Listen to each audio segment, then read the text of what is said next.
नमस्कार बच्चों, मैं सुनील बिश्नोई। स्वागत है फिर से एक नई वीडियो में। तो आज इस वीडियो में हम डिस्कस करेंगे कुछ इम्पोर्टेंट क्वेश्चंस। किस पे क्वेश्चन होने वाले हैं? गुणज एवं गुणनखंड यानी फैक्टर्स और मल्टीपल्स पे कुछ क्वेश्चन आंसर हम आज करके देखते हैं ताकि आपकी अच्छे से प्रैक्टिस होती रहे। तो चलिए बिना किसी देरी से शुरू करते हैं और देखते हैं हमारा पहला क्वेश्चन। जैसे आप यहाँ पे देख रहे हैं कि 8 के सभी गुणनखंड लिखिए। अभी हमें यहाँ पे क्या पूछा है कि 8 के सभी गुणनखंड यानी कि 8 को हम किस किस संख्या से भाग दे सकते हैं, 8 के गुणनखंड कौन कौन से होंगे, वो चीज़ें हमें यहाँ पे लिखनी है। तो आप देखो कि 8 जो है उसको एक तो हम 1 से भाग दे सकते हैं, 8 एकम 8।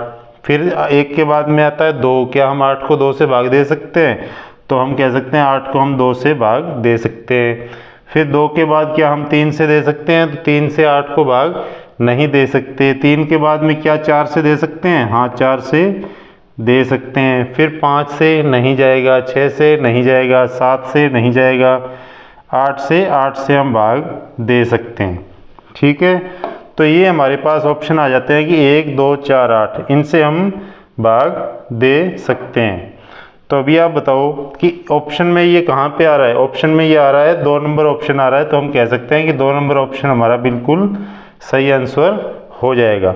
ठीक है, आपको समझ में आ गया होगा कि 8 के गुणनखंड कैसे लिखते हैं, यानी कि 8 है उसको हम किस किस से भाग दे सकते हैं। तो हम कह सकते हैं कि 8 को एक तो हम 1 से भाग दे सकते हैं, 8 एकम 8। ठीक है, फिर दूसरा हम इसको दे सकते हैं 2 से, 2 से भाग दे सकते हैं, 4 दूनी 8। ऐसे ही हम इसको भाग दे सकते हैं, 3 से भाग नहीं जाएगा। उसके बाद हम भाग दे सकते हैं 4 से, तो 4 दूनी 8। ठीक है, 1 आ गया, 2 आ गया, 4 आ गया। उसके बाद हम इसको भाग दे सकते हैं 8 से। तो जिन संख्याओं से हम 8 को भाग दे सकते हैं वो 8 के सभी गुणनखंड हमें लिखने को बोला है। तो सभी गुणनखंड कौन कौन से हैं? 1, 2, 4, 8। तो ये 2 नंबर ऑप्शन हमारा बिल्कुल सही आंसर इसमें हो जाएगा। ठीक है, नेक्स्ट देखते हैं 12 और 16 के अभिन्यस्त गुणनखंड कौन कौन से हैं। अब जब इसमें अभिन्यस्त गुणनखंड का हमें पूछा है, ये आपको हमेशा याद रखना है कि अभिन्यस्त जब गुणनखंड की बात आ जाए तो अभिन्यस्त गुणनखंड कौन कौन से होते हैं ये हमने पहले भी समझा है और आपको दोबारा बता देता हूँ कि ऐसे गुणनखंड जो 12 और 16 यानी कि इन दोनों को भाग कर सकते हैं, यानी कि 12 को भी भाग कर सकते हैं और 16 को भाग कर सकते हैं, ऐसे गुणनखंड जो दोनों में हो उनको कहते हैं अभिन्यस्त गुणनखंड। तो वो हमें पूछा है कि कौन कौन से हैं, 12 और 16 में कौन कौन से हैं। यानी कि संख्याएं कोई भी हो, 2 या 3 ऐसी संख्याएं हो, उनमें सब में जो गुणनखंड होते हैं उनको बोलते हैं अभिन्यस्त गुणनखंड। यहाँ पे हमें पूछा है 12 और 16 का। तो 12 और 16 में कौन कौन से हैं? देखो कि 12 और 16 इन दोनों में क्या है, हम एक एक से देखते हैं कि 1 है, 1 से हम 12 को भाग दे सकते हैं और 16 को भी दे सकते हैं। तो हम कह सकते हैं 1 तो है 1, यानी 1 से हम 12 को भी भाग दे सकते हैं और 16 को भी दे सकते हैं। फिर उसके बाद 1 के बाद में आता है 2। तो क्या 2 से 12 को भाग दे सकते हैं? दे सकते हैं। 2 से 16 को भाग दे सकते हैं? दे सकते हैं। तो 2 क्या है, दोनों को भाग दे सकते हैं 2 से। ठीक है, फिर 2 के बाद में आ जाता है 3। अब 3 क्या है, 3 से 12 को 3 से भाग करेंगे तो ये तो चला जाएगा, लेकिन अगर 16 को 3 से भाग करेंगे तो 16 3 से भाग नहीं जाता है। तो 3 दोनों में नहीं है तो 3 को हम नहीं लेंगे। उसके बाद आ जाता है 4। तो अगर 4 से भाग देते हैं 12 को तो ये तो हो जाएगा भाग, और 4 से भाग देते हैं 16 को तो ये भी चला जाएगा। तो दोनों में 4 है तो हम कह सकते हैं कि 1, 2, 4। उसके बाद ऐसे ही आपको आगे चेक करते हुए जाना है, जैसे 5 का, 6 का, 7 का, 8 का, ऐसे हम चेक करेंगे तो हमें पता चलेगा कि सिर्फ हमारा 1, 2 और 4 ये 3 ही ऐसे गुणनखंड है जो दोनों में आ रहे हैं। ठीक है, अभी ये ऑप्शन कहाँ आ रहा है? ये ऑप्शन 3 नंबर ऑप्शन आ रहा है। तो ये 3 नंबर ऑप्शन हमारा बिल्कुल सही आंसर इसमें हो जाएगा। ठीक है, नेक्स्ट सवाल इसमें देखो कि 7 की पावर 5 गुणा 9 की पावर 7 गुणा 11 की पावर 9 के अभाज्य गुणनखंड कुल कितने हैं या कुल कितने होंगे। यहाँ पे देखो हमें पूछा है अभाज्य, यानी कि ऐसे गुणनखंड जो अभाज्य हो, अभाज्य गुणनखंड कुल कितने होंगे।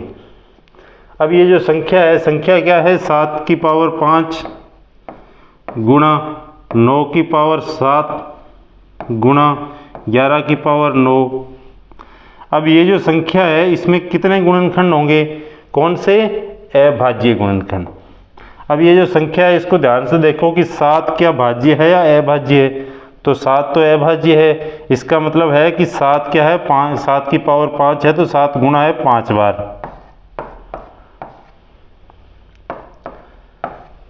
ठीक है।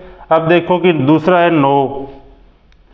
अब 9 की पावर है 7, तो क्या 9 भाज्य है या अभाज्य है, तो 9 तो भाज्य संख्या है क्योंकि ये 3 से भाग जा रही है। अभाज्य कौन सी होती है, जो समय की संख्या से या फिर 1 से भाग जाए, उन संख्याओं को बोलते हैं अभाज्य।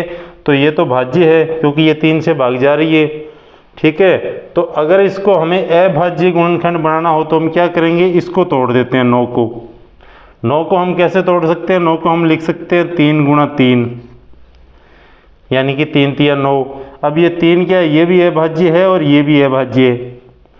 जब हम 9 को ऐसे तोड़ते हैं, लेकिन ये पावर है, ये पावर दोनों में रहेगी, यानी कि 3 की पावर 7 गुणा 3 की पावर 7। तो ये 9 को हमने तोड़ दिया, 9 को लिख लिया 3 गुणा 3, और इनकी पावर जो है वो दोनों के साथ रहेगी। फिर आगे देखो कि 11 है, तो 11 भी अभाज्य संख्या है। 11 को या तो हम 1 से भाग दे सकते हैं या 11 से और किसी संख्या से भाग नहीं जाती है। अब 11 की पावर है 9, तो अभी आप यहाँ पे देखो कि यहाँ पे 7 कितनी बार आ रहा है, 7 आ रहा है 5 बार। ठीक है, 7 की पावर 5। दूसरा है 9। अब इसमें इसको हमने तोड़ दिया 3 गुणा 3, तो 3 की पावर 7 कितनी बार आ रहा है, एक तो आ रहा है 7 बार। फिर दूसरा 3 आ रहा है 7 बार। फिर इसमें आ गया 11, 11 कितनी बार आ रहा है, 9 बार। तो अब ये सारे क्या है, ये गुणनखंड है कि ये 11 9 बार है, ये 7 बार है, ये 5 बार है, ये सारे गुणनखंड है। 5 बार 7 बार 7 बार 7 बार, हमें कुल कितने यानी कि उनकी संख्या बतानी है। तो ये हमारे पास नंबर आ गया, अब इनको जोड़ देते हैं। तो 9 और 7 16 और 7 23 और 5 28। तो हम कह सकते हैं कि टोटल जो गुणनखंड आएंगे अभाज्य गुणनखंड वो कितने आएंगे, 28 आएंगे। ठीक है, समझ में आया होगा, बिल्कुल आसान है। ऐसी अगर कोई संख्या आ जाए जिसमें अगर कोई भाज्य संख्या हो और अभाज्य पूछा हो तो उसको तोड़ के छोटा करो, अभाज्य बना लो, और फिर उनकी संख्या आप काउंट करके बता सकते हैं। ठीक है, नेक्स्ट इसमें देखते हैं कि 8 और 11 में अभिन्यस्त गुणनखंड याद कीजिए।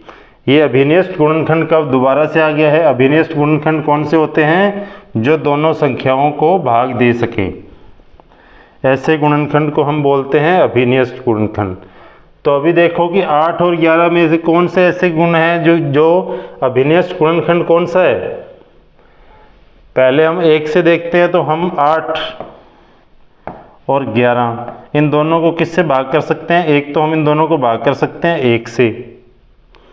ठीक है, उसके बाद 11 जो संख्या है इसको ना तो 2 से 3 से किसी संख्या से भाग नहीं जाती है, ये फिर जाएगी 11 से, और ये जा सकती है। तो हम कह सकते हैं कि जो 1 है वो 1 क्या है, इन दोनों का अभिन्यस्त गुणनखंड है। तो 1 इसमें ऑप्शन में आ रहा है 1 नंबर में, तो ये हमारा बिल्कुल सही आंसर हो जाएगा। ठीक है, नेक्स्ट देखते हैं कि 240 के अभाज्य गुणनखंड कितने होंगे। यानी कि अभी हमें यहाँ पे क्या पूछा है कि 240 के जो अभाज्य गुणनखंड है, 240 के जो अभाज्य गुणनखंड है वो कितने हैं, उनकी संख्या पूछिए कि वो कितने हैं। ठीक है, पहले तो हमें क्या करना है, सवाल को ध्यान से समझना है, पढ़ना है, उसके बाद उसका आंसर हमें करने की कोशिश करना है। तो यहाँ पे हमें पूछा है कि 240 के जो अभाज्य गुणनखंड है वो कितने हैं, उनकी हमें संख्या बतानी है। तो गुणनखंड हम कैसे निकाल सकते हैं, लेस है या लेस है वाले तरीके से आप इनको भाग दे के निकाल सकते हैं कि 120, अब ये कितने पे जाएगा, 240, 2 पे जाएगा, 120 दूना 240, फिर ये 120 कितने पे जाएगा, 60 दूना 120, फिर 30 दूना 60, फिर 15 दूना 30, 5, फिर 15 आगे जाएगा किस पे, 3 पे, फिर 5 एकम 5, यानी कि गुणनखंड क्या आ रहे हैं, क्या गुणनखंड आ रहे हैं हमारे पास, 2 गुणा 2 गुणा 2 गुणा 2 ये आ रहे हैं। तो इनकी हमें संख्या पूछी है कितने हैं, ये हमें बताना है कि ये गुणनखंड कितने हैं। अभी आपको समझ में आया कि अगर दो इस तरह की कोई भी संख्या के गुणनखंड हमें निकालना हो तो उसको HCF या LCM वाले तरीके से हमें उसको भाग देना है, छोटी रकम से स्टार्ट करना और बड़े की तरफ जाना है। जैसे हमने 240 को सबसे छोटी 2 पे भाग करके देखा तो ये 120 दूना 240, फिर 120 को दिया 60 से, 60 दूना 120, फिर 60 को 30 से, 30 दूना 60, फिर 30, फिर 2 पे 15 दूना 30, फिर अब ये 15 आ गया, अभी 15 2 से भाग नहीं जाता है तो हम क्या करेंगे, इसको देंगे 3 पे, तो 5 तियाँ 15, अब ये 5 है, ये ना 2 से जाएगा ना 3 से जाता है, अब ये जाएगा 5 से, तो 5 एकम 5। अब ये जो इधर वाले जो होते हैं इनको हम क्या बोलते हैं, इनको बोलते हैं गुणनखंड। हम गुणनखंड की पूछा है हमें संख्या पूछा है तो इनको आप काउंट करो, 1 2 3 4 5 6, कितने गुणनखंड हैं, 6। तो हम कह सकते हैं कि इसके 6 गुणनखंड है। 3 नंबर ऑप्शन हमारा बिल्कुल सही आंसर इसमें आ जाएगा। ठीक है, नेक्स्ट सवाल देखते हैं कि निम्न में से कौन सी संख्या 18 से विभाजित होगी। अब हमें ये 4 ऑप्शन दिए हुए हैं, इन 4 ऑप्शन में हमें बताना है कि इनमें कौन सी संख्या है जो 18 से भाग चली जाएगी, 18 से भाग जाएगी। तो ये बिल्कुल सिंपल है, आपको आप इन चारों संख्याओं में देखो कि 18 के पहाड़े में कौन सी संख्या आ रही है। जैसे 18 8 कितना होता है, 18 8 हो गया 144, और 18 निमा कितना होता है, अब 144 तो इसमें कोई नहीं आ रही है, फिर 9 पे देखो 18 निमा कितना होता है, 18 निमा 162। अब ये 162 आ रहा है तो ये 2 नंबर ऑप्शन में आ रहा है, तो हम कह सकते हैं कि ये जो 18 से भाग जाएगी वो कौन सी संख्या है, 162। ठीक है, नेक्स्ट देखो कि 6 के पहले 4 गुणजों का योग है। अब गुणज क्या होते हैं, ये हमने पिछली वीडियोज़ में पढ़ा है कि यानी कोई भी संख्या है उसको हम गुणा करें, जैसे 1 से 2 से 3 से 4 से, तो जो भी संख्या बनेगी वो क्या है, गुणज है। ठीक है, सबसे छोटा गुणज कौन सा होता है, संख्या खुद जो है वो अपना सबसे छोटा गुणज है। अब जैसे 6 है, 6 के गुणज निकालने हो तो हम क्या करेंगे, 6 गुणा 1 6, 6 गुणा 2 12, 6 गुणा 3 18। या फिर आप इसके अगर प्रथम पूछे हो, पहले गुणज पूछे हो तो आपको क्या करना है, आप सीधा उसका पहाड़ा भी पढ़ सकते हैं। अगर रकम छोटी है जैसे 6 8 10 12 15 ऐसी छोटी रकम है तो आप उसके पहाड़े पढ़ सकते हो। लेकिन अगर बड़ी रकम आ जाए जिसके पहाड़े आपको नहीं आते हैं तो उसमें आपको क्या करना है, अगर पहले गुणज निकालने हैं तो आप उनको गुणा कर सकते हैं ऐसे, जैसे 1 से गुणा किया, 2 से, 3 से, यहाँ पे पूछा है 4 का तो 6 गुणा 4 यानी कि 24। अब ये क्या है, ये गुणज आ गए किसके, 6 के प्रथम 4 गुणज आ गए। अगर मान लो यहाँ पे 6 के अलावा कोई दूसरी बड़ी रकम आपको दे दे और उसके गुणज पूछे तो हमें उनको 1 2 3 4 ऐसे गुणा करके प्रथम 4 प्रथम 5 ऐसे आप उसके निकाल सकते हो। अब हमें इसमें पूछा क्या है, हमें पूछा है कि गुणजों का योग क्या है, तो योग आप इनको जोड़ दो सबको, तो इनको जब टोटल करेंगे हम, टोटल करेंगे तो ये आ जाएगा, 1 मिनट में इसको मिटा देता हूँ,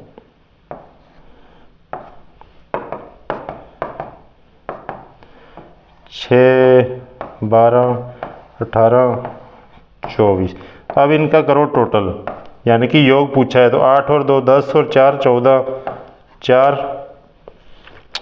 हंसल आ गई 1, तो 6 और 1 7 और 1 8 और 2 10 और 1 नहीं, गलत हो गया, ये आ गया देखो 8 और 4 12 और 2 14 और 6 20, 20 का 0, हासिल कितनी आ गई 2, तो 2 और 1 3 और 1 4 और 2 6, कितना आ जाएगा टोटल 60। तो 60 हमारा 4 नंबर ऑप्शन में आ रहा है, तो ये हमारा बिल्कुल सही आंसर हो जाएगा। ठीक है, इसी पे नेक्स्ट देखते हैं कि 6 के प्रथम 5 गुणजों का योग। अभी हमने प्रथम 6 गुणजों का योग निकाला, अभी हमें निकालना है 5 गुणजों का। तो प्रथम 5 कौन से होंगे, 6 एकम 6, प्रथम 5 गुणज देखो कौन कौन से होंगे, 6 एकम 6, 6 दूनी 12, 6 तिया 18, 6 चौका 24 और 6 पंजा 30। ये प्रथम 5 गुणज है। अब इनका हमें क्या पूछा है, योग पूछा है, तो क्या करना है, इनका योग कर देना है। तो देखो 6 और 2 8 और 8 16 और 4 20, 0, हासिल कितनी आ गई 2, 2 और 1 3 और 1 4 और 2 6 और 7 3 9, तो टोटल कितना आ गया 90। 90 हमारा कौन से ऑप्शन में आ रहा है, 1 नंबर ऑप्शन में आ रहा है, तो ये हमारा बिल्कुल सही आंसर हो जाएगा 90। ठीक है, तो इस तरीके से आप फटाफट कोई भी संख्या है उसके गुणज आप निकाल के उनका टोटल आप योग बता सकते हैं। ठीक है, नेक्स्ट देखते हैं कि 6 के प्रथम 5 गुणजों के योग से आने वाली संख्या। यहाँ पे अभी हमें क्या पूछा है, थोड़ा सा सवाल को घुमाया हुआ है। हमें पूछा है कि 6 के प्रथम 5 गुणज, 6 के जो प्रथम 5 गुणज है उनके योग से, यानी कि उनके जो टोटल है उसके टोटल से आने वाली संख्या। तो जो 6 के 5 गुणज है, अभी हमने पिछले सवाल में किया, तो 6 के 5 गुणजों का योग कितना था, अभी हमने किया है ना, 6 एकम 6 12 18 24 30 और उनका योग किया है, तो योग कितना था 90 योग था। अगर आप, ये तो मैं वैसे ही बता रहा हूँ क्योंकि अभी हमने इसका सवाल किया है, आप इसको पहले 6 के 5 गुणज लिख के उनका टोटल करके देख सकते हैं, तो उनका टोटल कितना आएगा 90।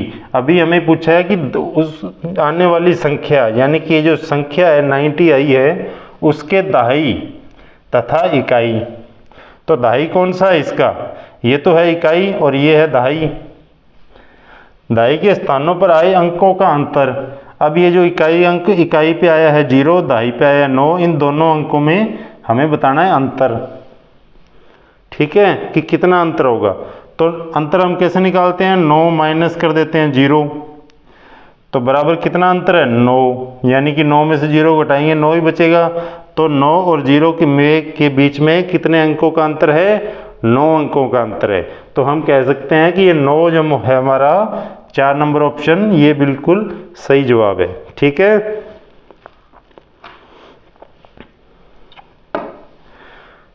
फिर नेक्स्ट है कि 13 के प्रथम 7 गुणजों के योग किसके निकटतम है। यहाँ पे हमें क्या दिया है कि यहाँ पे हमें 4 ऑप्शन दिए हैं और 4 ऑप्शन में हमें बताना है कि 13 के प्रथम, यानी कि 13 के पहले जो 7 गुणज हैं उनका जो योग है वो इनमें से किसके बराबर होगा। तो ये हम कैसे निकालते हैं, यानी कि अगर छोटी संख्या है तो आप उसका डायरेक्ट पहाड़ा पढ़ सकते हैं, बड़ी संख्या है तो आप उनको 1 2 3 4 ऐसे गुणा कर करके उनके गुणज निकाल सकते हैं। तो 13 के हम निकालते हैं तो सब पहले प्रथम 7 गुणज निकालते हैं। तो 7 कैसे निकालेंगे, 13 एकम 13, 13 दूना 26, 13 तिया 39, 13 चौकी 52, 13 पांजी 65, 13 छिक्की 78 और 13 साती 91। अब इनका हमें पूछा है योग, तो इनका योग करो, टोटल करना है। तो देखो 6 और 3 9, 9 18 और 2 20 और 5 25 और 8 33 और 1 34, 34 का 4 और अंसल आ गई 3। अब 3 और 1 4 और 2 6, 3 9, 5 14 और 6 20 और 7 27 और 9 27 और 9 36। तो यहाँ पे हमारा योग कितना आ रहा है इसका 364। हमें क्या पूछा है, निकटतम पूछा है कि किसके निकटतम है। तो 364 जो संख्या है ऑप्शन में देखो कि सबसे निकट किसके है, सबसे निकट है 365 के, क्योंकि 365 से एक ही तो छोटी है, बाकी 60 और 64 में 4 का फर्क है, इसमें 6 का फर्क है और इसमें 9 का फर्क है। तो सबसे निकट किसके है, 365 के निकट है सबसे। तो हम कह सकते हैं कि 365 हमारा उत्तर आएगा। ठीक है, नेक्स्ट आप देखो कि 30 के गुणक। अभी हमें बताना है कि 30 के गुणक कौन से हैं। तो इसमें आपको क्या करना है कि ये जो ऑप्शन दिए हुए हैं इन ऑप्शनों को देख देख के आप इसके फटाफट उत्तर निकाल सकते हैं। ठीक है, तो जैसे यहाँ पे हमें पूछा है कि 30 के गुणक कौन कौन से, ऑप्शन में देखो तो देखो 30 को हम 1 से भाग दे सकते हैं, लेकिन 1 इसमें नहीं है। फिर 2 से दे सकते हैं, 3 से दे सकते हैं, 4 से नहीं दे सकते, 5, फिर हम 6 से भी दे सकते हैं, तो 6 इसमें नहीं है। 30 को हम 30 से भी दे सकते हैं, तो वो इसमें नहीं है, तो ये पहला ऑप्शन तो हो जाएगा नहीं। ठीक है, फिर दूसरा ऑप्शन है कि 1, 2, 3, 4, 5, 6 से भी दे सकते हैं, लेकिन 6 इसमें नहीं है। 15 से भी भाग दे सकते हैं 30 को, वो इसमें नहीं है, तो दूसरा भी हो जाएगा गलत। ठीक है, इसी तरीके से या फिर आप इनके निकाल के देखो, इनको मत देखो, आप इसको सीधे पहले गुणज निकाल लो, कौन कौन से गुणज है। कैसे निकालेंगे, 30 को हम किससे भाग दे सकते हैं, 1 से भी भाग दे सकते हैं। क्या 30 को 2 से भाग दे सकते हैं, 2 से दे सकते हैं। क्या 30 को 3 से भाग दे सकते हैं, दे सकते हैं। क्या 30 को 4 से भाग दे सकते हैं, नहीं जाएगा। क्या 5 से भाग चला जाएगा, जाएगा। क्या 6 से भाग चला जाएगा, जाएगा। 7 से नहीं जाएगा, 8 से नहीं जाएगा, 9 से नहीं जाएगा, 10 से भाग चला जाएगा। 10 के बाद में कौन सी संख्या से भाग जाएगा, 11, 12, 13, 14, इनसे नहीं जाएगा। उसके बाद ये जाएगा 15 से। 15 के बाद कौन सी संख्या से भाग जाएगा, 15 के बाद ये 30 से भाग जाएगा। अब ये इसके गुणक आगे कि इन से भाग जाएगा। तो ये ऑप्शन कौन से ऑप्शन में आ रहा है हमारे पास, ये देखो, ये 4 नंबर ऑप्शन में बिल्कुल सही आ जाएगा। 1, 2, 3, 5, 6, 10, 15, 30। तो हम कह सकते हैं कि 4 नंबर ऑप्शन हमारा बिल्कुल सही आंसर इसमें है। ठीक है, समझ में आ रहे होंगे आपको। नेक्स्ट सवाल देखते हैं कि एक संख्या 50 से कम है, 7 की गुणज है कि कुल 3 गुणनखंड है, वह संख्या क्या है। सवाल को ध्यान से पढ़ो फटाफट। सवाल क्या दिया हुआ है कि एक संख्या है जो कि क्या है 50 से तो कम है, और उसके गुणनखंड कितने हैं, कम से कम उसके गुणनखंड है 3, और वो किसकी गुणज है, 7 की गुणज है। तो वह संख्या क्या है। अब हमें क्या करना है, इसमें ऑप्शन में देखना है। ऑप्शन में देखो कि 50 से तो एक संख्या 50 से कम है। अब इसमें देखो कि 4 नंबर ऑप्शन है जो है 70, यानी कि 50 से ज़्यादा है, तो ये तो नहीं होगा। फिर देखो 49, इसके गुणनखंड निकाल के देखो, तो 49 के गुणनखंड निकालते हैं तो कितना पे जाएगा ये, 7 7 49 और 7 एकम 7। तो इसके कितने गुणनखंड आ रहे हैं, 1 और 1 2, इसमें 2 गुणनखंड आ रहे हैं, लेकिन हमें क्या पूछा है कि कुल 3 गुणनखंड है। ठीक है, तो ये 49 भी नहीं होगा। अब हम निकाल के देखते हैं 42 का, इसको मिटा देता हूं। अब देखो 42 का,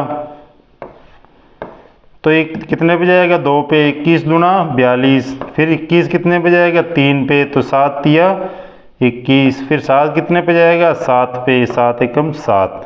अब इसके कितने गुणनखंड है, 3,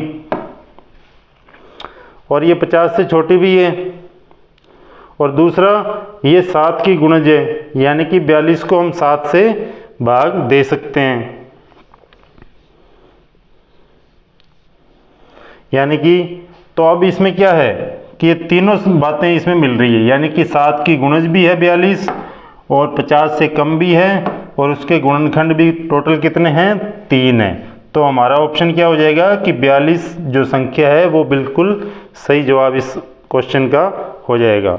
ठीक है, आप इनके नोट्स बनाते रहें, अच्छे से प्रैक्टिस करें, और नेक्स्ट सवाल पे बढ़ते हैं। उम्मीद करता हूँ आपको समझ में आ रहे होंगे।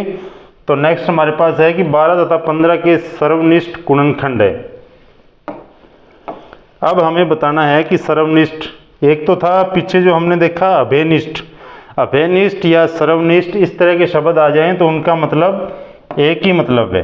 सर्वनिष्ठ यानी कि ऐसे गुणनखंड हमें बताना है जिससे 12 और 15 दोनों को भाग दे सके। तो ऐसे गुणनखंड कौन से हैं? शुरू से देखो कि क्या 12 और 15 को 1 से भाग दे सकते हैं? तो 1 से भाग दे सकते हैं। यहाँ पे लिख लेता हूँ मैं संख्या। फिर उसके बाद में आता है, 1 के बाद में आता है 2। तो क्या 2 से 12 को भाग दे सकते हैं? 15 को नहीं दे सकते, तो 2 को नहीं लेंगे। उसके बाद है 3, तो 12 को 3 से भाग दे सकते हैं? दे सकते हैं, तो हम यहाँ पे लिख लेंगे 3। 15 को भी 3 से भाग दे सकते हैं। फिर उसके बाद में आता है 4, 4 से नहीं जाएगा, 4 से 15 को भाग नहीं दे सकते। फिर 5, 5 से 12 को भाग नहीं दे सकते। फिर 6, 6 को 15 से भाग नहीं दे सकते। तो जब हम इनके गुणनखंड देखेंगे कि ऐसे कौन से गुणनखंड है जिससे दोनों को भाग दे सकें, तो ऐसे हमारे पास गुणनखंड कौन कौन से आएंगे? 1 और 3, ये 2 ही गुणनखंड ऐसे हैं जिससे 12 और 15 दोनों को भाग दिया जा सकता है। तो हम कह सकते हैं कि इसके सर्वनिष्ठ या अभयनिष्ठ या ऐसे गुणनखंड जो दोनों को भाग दे सकें वो कौन से हैं? 1 और 3। ये 4 नंबर ऑप्शन हमारा बिल्कुल सही जवाब इसमें आएगा। ठीक है, नेक्स्ट सवाल देखते हैं। 5000 के अभाज्य गुणनखंड है।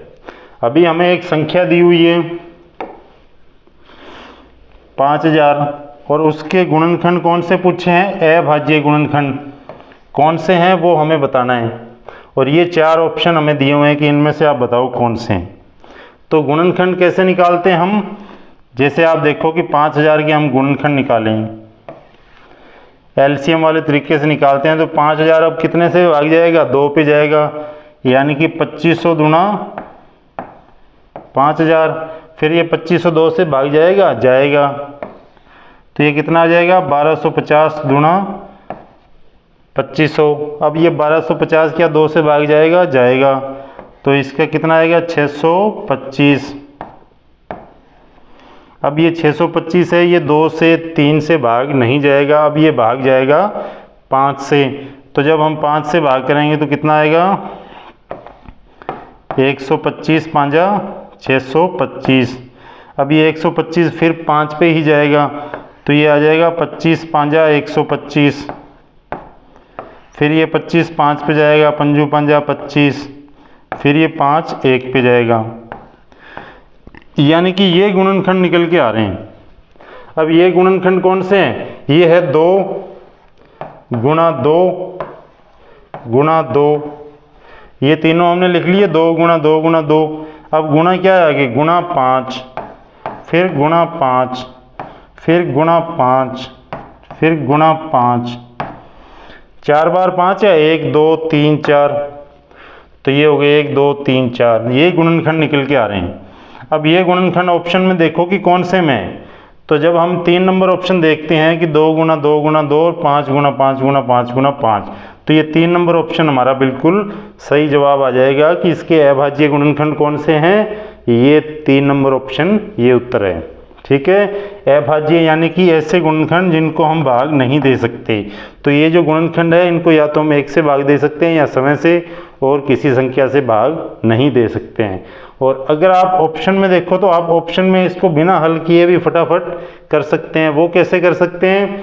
यहाँ पे हमें पूछा है अभाज्य गुणनखंड, तो जैसे पहला ऑप्शन देखते हैं 500, तो ये तो क्या है? भाज्य है। और 10 ये भी भाज्य है, तो ये तो नहीं होगा। दूसरा ऑप्शन है इसमें भी भाज्य संख्याएं हैं, यानी कि जो भी इसमें गुणनखंड दिए हुए हैं वो सब भाज्य हैं, उनको हम भाग दे सकते हैं, तो ये भी नहीं होगा। फिर 4 नंबर ऑप्शन में देखो कि ये तो सारे अभाज्य हैं, लेकिन ये 25 क्या है? ये तो भाज्य है ना, इसको हम 5 से भाग दे सकते हैं, तो ये भी नहीं होगा। बाकी जो बचा 3 नंबर ऑप्शन, तो ये 3 नंबर ऑप्शन हमारा बिल्कुल सही जवाब हो जाएगा। ठीक है, तो इस तरह के आपको करने की भी ज़रूरत नहीं है। अगर आपको इतना समझ में आ रहा है तो ऑप्शन को देख के भी आप फटाफट जवाब दे सकते हैं। ठीक है, तो उम्मीद करता हूँ आज इस वीडियो के माध्यम से आपको कुछ क्वेश्चन आंसर जो हमने करवाए हैं वो आपको समझ में आए होंगे। आप इसकी घर पे भी प्रैक्टिस करते रहें और नेक्स्ट वीडियो में हम कुछ और इसके क्वेश्चन आंसर हल करेंगे। तो आज के लिए इतना ही। थैंक यू, मिलते हैं फिर नई वीडियो में। धन्यवाद।